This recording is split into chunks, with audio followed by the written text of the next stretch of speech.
As you can see, we have this lovely teepee that we ordered the canvas, but we collected and harvested all of these logs here. We shaved them and measured them and everything. So this teepee here has been our semi-home for the winter. Anyways, let's get straight into it. I want to show you guys how we decided to put this teepee where it is, how we built the foundation, how we harvested the cedar and spruce logs, how we set up the canvas, and then what it looks like inside. So we are just having some shaga tea here and enjoying the fact that it can actually hang out in this teepee. Oh my gosh. It's been a very long winter and we've spent some nights in here of -35 with a wind chill of -40, and it is just horrible. Like, I mean, it's not horrible because we have this lovely electric blanket. We are not off grid, okay, yet. We are planning on becoming off grid, but we are still using the grid for now. So this bed actually has an electric blanket inside of it. There is no actual like heater or anything. It's just the blanket and it doesn't use much electricity. Like it's nil almost. And so we have our little stove here, which heats up the cabin, like I said, about, 10 degrees or more. So it's a great addition. Plus you can have hot drinks anytime you want. We have a power outlet so we can use the laptop light if we want.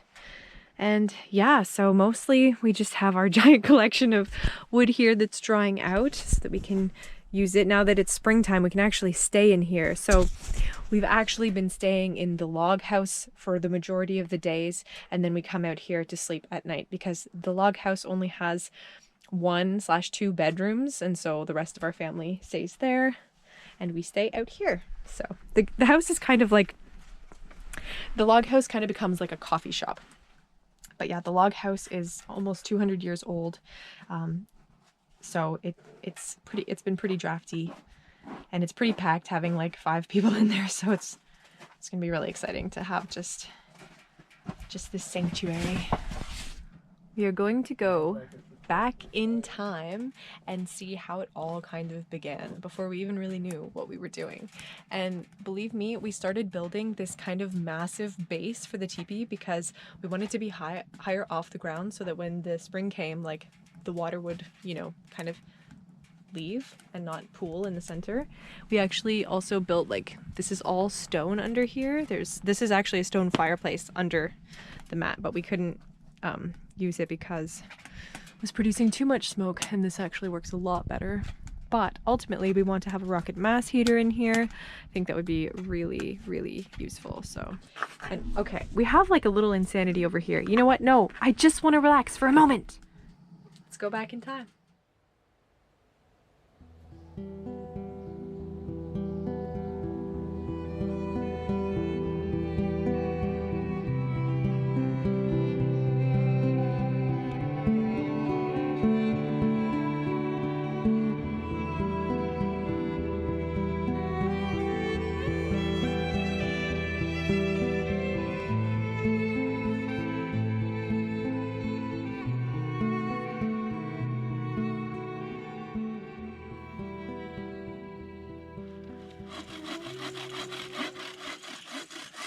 So, well, I better run away. We're in the process of gathering and cutting teepee poles because we're going to live in a teepee. That is the latest plan of action for the winter. Can I follow where you are? Okay. And so we need to get balsam fir or spruce that are about, 3 to 4 inches in diameter and 20 feet tall. And it was already pretty crowded in there, so you want to have a fresh tree. We're going to have at least, how many do we have to have? How many poles? 1 per foot. 1 per foot. So like 16 foot teepee, 16 poles.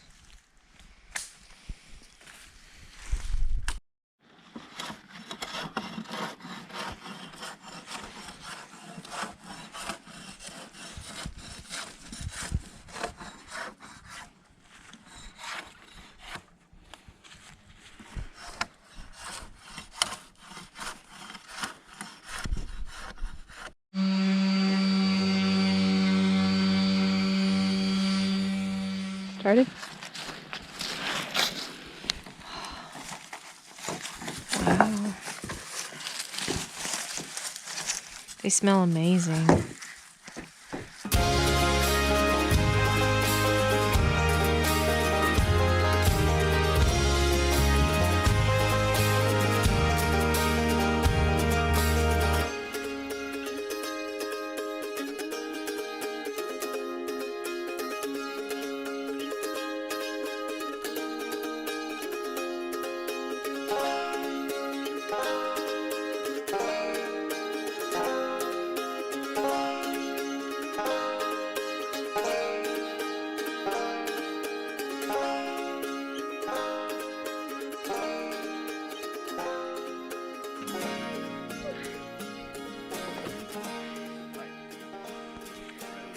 So a lot has been done on the teepee foundation since the last filming because the camera was dead. Anyway, putting this pipe in. We're using a pipe. We've got all these flat stones that we've gathered. So we're making this deep pit of rocks and the air will come in and it'll keep the fire burning well. So then we'll keep raising up the foundation with the gravel and the bits of dirt. And then hopefully the water will come over the sides. Capstone on! Ooh!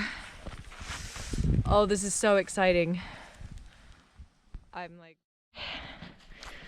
So, we filled up the barrel with gravel, which we got from our gravel pit. And now we're gonna dump the gravel here. That's the plan. Put some more rocks around. More rocks around the fire pit? Yeah. Like this. To help secure it? Yeah. Good idea. And then we have two little helpers here. Well, one of them likes to eat the dirt. Yeah, you love eating dirt, don't you? It's like it's her food.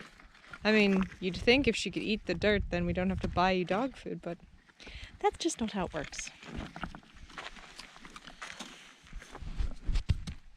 Oh, gross. Hi. Hi. You're going to live in a teepee this winter.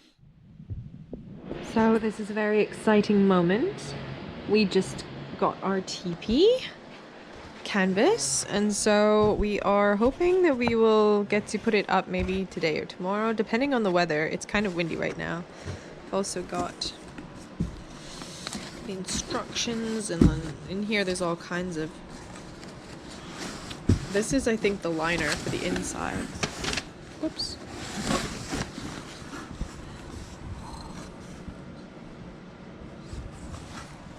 Anyways, it's very exciting. We're very excited to start. Okay, hello beautiful world. This is the teepee base. And, well, obviously we haven't finished. We have to add more stones, but the ground is frozen, so we're gonna build the teepee. We've got our teepee poles. Let's put the teepee poles there. And we're gonna move them, and then we're gonna start putting them up. That's the plan. And it's the last nice day before winter, so lots to do. First things first. You want to line up your two poles, your north and south pole that you're going to have, and your door pole is going to lay out this direction. And then when you lift them up, you want to make sure that your door pole is where your door is going to go, and your north pole is where your north pole, and the south pole is where the south pole will go. There's a mouthful. Hopefully we get that right this time around. Yes, we've tried a couple times. But the weather always turns nasty, and so we have to start again. We have, how many poles do we have? 17. And there's a mixture of cedar, balsam fir, and spruce.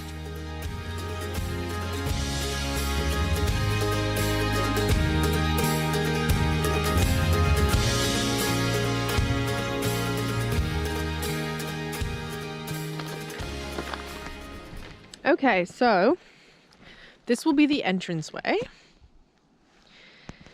And you just place the poles one right after the... Oh, sorry. Sorry, Winnie. One right after the other. Here, film this one. So we're going to now wrap the rope around all of the poles.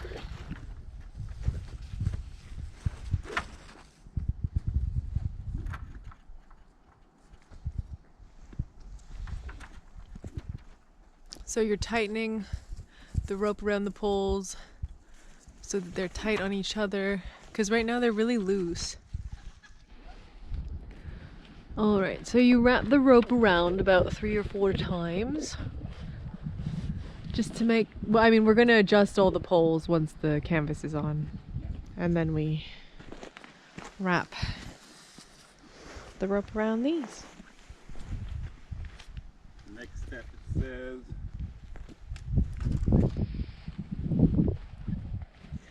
Okay, so we've laid the canvas out, and now we are going to roll it up. And there's the pole lift pole.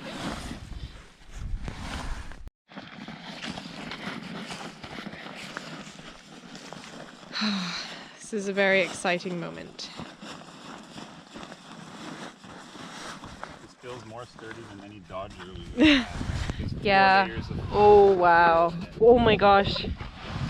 We were sailors and this feels a lot thicker than any weatherproof material we had. Wow. I mean, it is got mold resistant stuff and supposedly anti-flammable. Hopefully.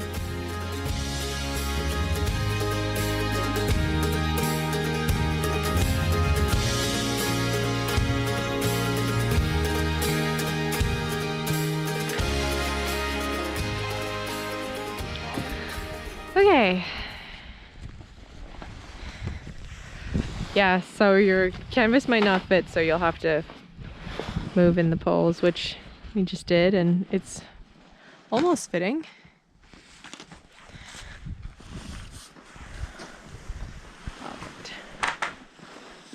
Wow.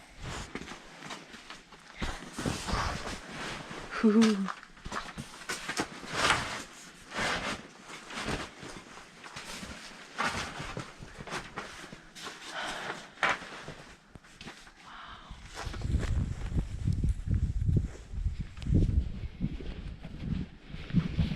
Okay, pegs.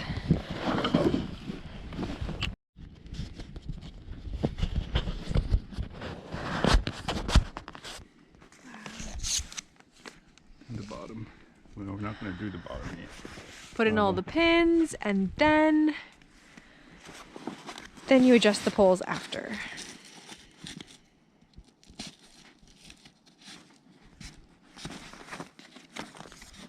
How do you know how to do it?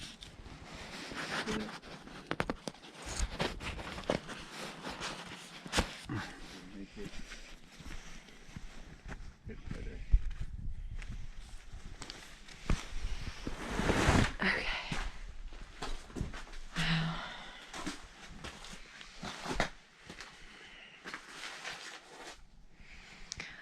Gonna live in here all winter. That's crazy to think. I guess we should get its own pig. We can do that tomorrow. Yeah.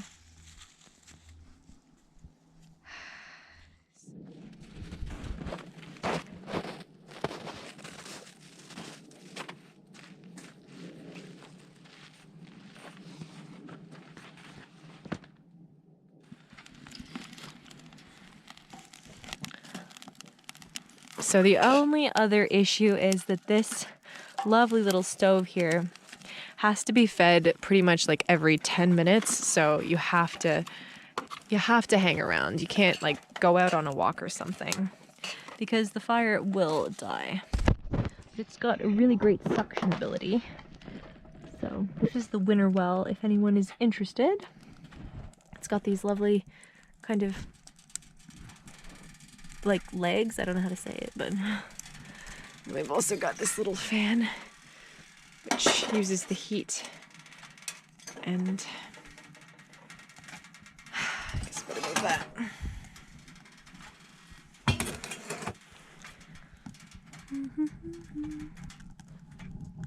There we go.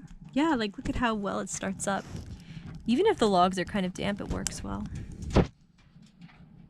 So someone is being a little beast and won't let me play the guitar, right? So I'll try to play the flute and see how that goes. And we'll have that as our background music. But this beautiful, beautiful native spirits flute. Oh my gosh, it's made out of cedar. It's stunning. I can't play it very well, so don't try to eat the flute, okay?